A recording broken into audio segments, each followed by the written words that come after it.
That's what I'm talking about.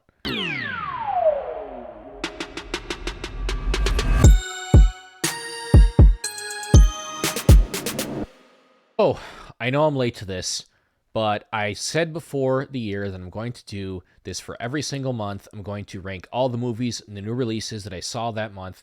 In that month, I'm cheating a little bit with this one because a couple of these movies I just saw a few days ago. But in fairness, I was on vacation through the beginning of April, so I fell behind a little bit and had to give myself a little bit of a chance to catch up. So that's the reason this video is coming out so late. I managed to see 5 new releases in April, and I enjoyed them all. I gave them all a positive score. So just because one movie's at number 5 is not really a knock on that movie. It's just a testament to how much I like all the other ones. So that being said, number 5 is going to be Evil Dead Rise. Now, I haven't yet seen all of the Evil Dead movies. I was going to try to catch up on them before I saw this one, wasn't quite able to do it. But this is a franchise that I've enjoyed them, but haven't quite elevated. I don't love them as much as a lot of people do. They just haven't quite stuck with me. And this is another one like that. I mean, I think that it is definitely sufficiently creepy at times, but not as scary as a lot of people made it out to be. And I think the gore is really good. There's a couple specific scenes I can think of that really make me think, oh, that was just fucking brutal. And I think the performances are really good. I think the characters were fine enough. The daughter and the aunt, I think, were solid characters. They weren't like super well fleshed out or anything, but they got us to care about them, which is honestly enough for this kind of movie. Not much going on story-wise, and I just left feeling like I wanted a little bit more. I can't exactly put into words why. It was a good enough time, but it's a movie that isn't super memorable to me outside of just a few super gory scenes. I don't have a ton to say about it. I enjoyed it, but the Evil Dead movies, so far for me, just haven't really stuck with me like they do with a lot of people. And this one, I think, even though I do recommend it for sure, and it was a good time, probably the least memorable of the ones that I've seen. Number 4 is going to be the Super Mario Brothers movie. Look, I got exactly what I expected out of this one. It is a fun, entertaining movie for you to sit back, enjoy some popcorn, and just have a fun time. A great way to kill an hour and a half at the theater, at home, whatever. I think the voice acting was pretty good. Chris Pratt actually did a lot better as Mario than I expected, and even based on watching the trailers, I'm like, oh, I don't know if this is a good choice. And I still don't think it was the best choice. I think they should have cast an actual Italian man. However, I do think he did a pretty good job with what he was given. I think that Anna Taylor-Joy was really good as the princess as well, and definitely the star for me was Jack Black as Bowser. I think he was so awesome, and the fact that he is like super scary and badass in one moment and then will just be a total simp making songs about the princess and stuff is so awesome. That completely worked for me.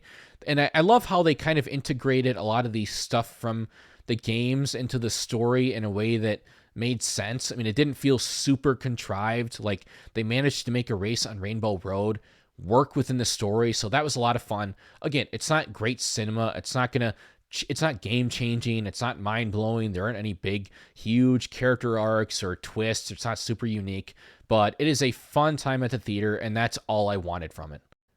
Number 3 is going to be Guy Ritchie's The Covenant. Now, full disclosure, I dozed off throughout a little bit of this movie, and I don't think I actually missed much of it, but I had a little bit of a hard time fully waking up again, so I don't know if I was fully invested as I could have been. But all that being said, it's a good movie. I mean, from what I can remember, from what I can recollect, characters are good. I like the dynamic between Jake Gyllenhaal and the other character. I think that is a interesting relationship that they had in the movie and was definitely the best part of it. There's some good war scenes. I'm not a massive fan of war movies in general, so that could be part of why I'm not loving it as much as a lot of people seem to be. But the movie drags on for a little bit in the middle, and it could have been a little bit shorter for sure. Feels a lot different than Guy Ritchie movies, most of them. That's not necessarily a bad thing, but it is very serious and probably not one that I'm going to rewatch very much because, again, I'm not a huge fan of war movies, and this one doesn't exactly do much to differentiate itself, but it was very well done in a lot of ways, very well acted, and the war scenes were well shot, so it's definitely a good movie that I would recommend watching. Number 2 is going to be Are You There, God? It's Me, Margaret. Now, look, I am obviously not the target audience for this movie. I am a grown man who has not experienced anything that this girl experiences in this movie. I was the only guy in the theater watching it, probably the only one who hasn't read the book.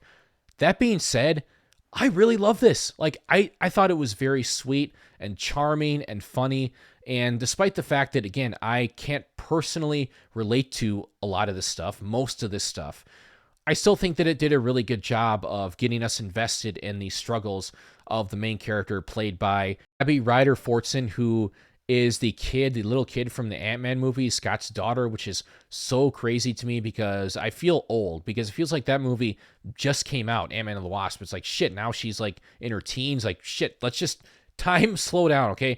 Time has gone by way too fast, but she does a great job in the lead and the movie does a good job of getting us to be invested and care about her struggles, even for someone like me who can't personally relate to them. So I thought it was a very good coming of age story that had a ton of heart and great humor. And Rachel McAdams was great as the mom as well. And she kind of has her own arc and struggles in the movie. And she's a total MILF also, by the way. But yeah, this one totally worked for me. I wasn't exactly sure what to expect.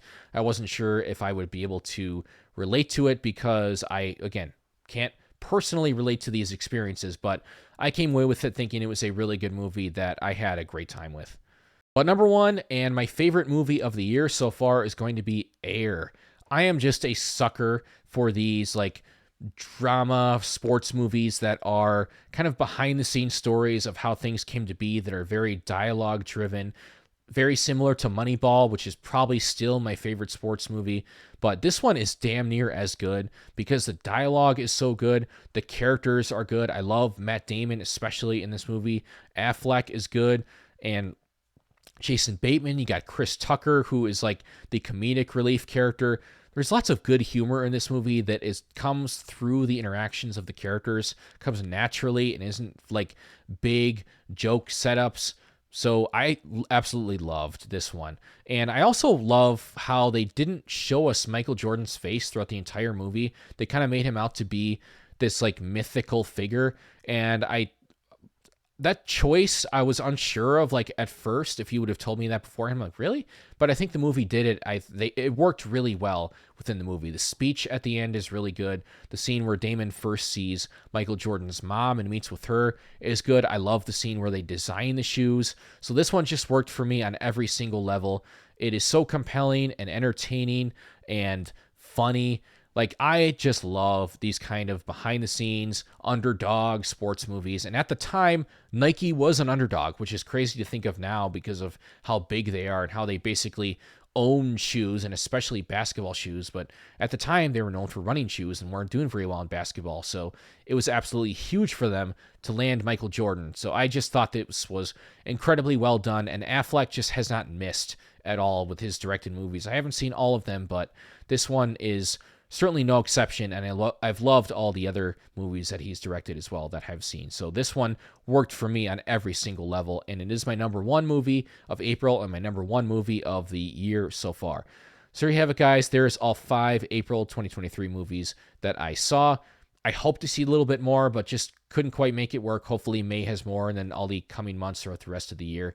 Because 5 isn't enough, let's be honest. I mean, I want to get to like double digits for some of these months. So we'll see if I can achieve that for May. And this was by far and away the best month of the year for movies for me, because you have my favorite movie, my probably 3rd favorite movie, and then another one that's in my top 5, and then 2 other ones that I really enjoyed. So this month really knocked it out of the park for me, and I've kind of been waiting for this. I thought February was going to be really good with Quantumania. That let me down. March, Creed 3 was good, but overall, it was fine. I mean, Scream 6 was quite good, so that March was a decent month, but April, by far, to me, has been the best month of the year so far for movies. So what movies did you guys see in April? Drop a ranking below of yours. Let's start a conversation. And if you enjoyed this video, hit the like button. Likes are super important for pushing my videos out to more people and helping me grow my channel. If you enjoy my content in general, subscribe, hit the notification bell to get notified when I post a video. Stay tuned. I got some more content coming. I will see you soon.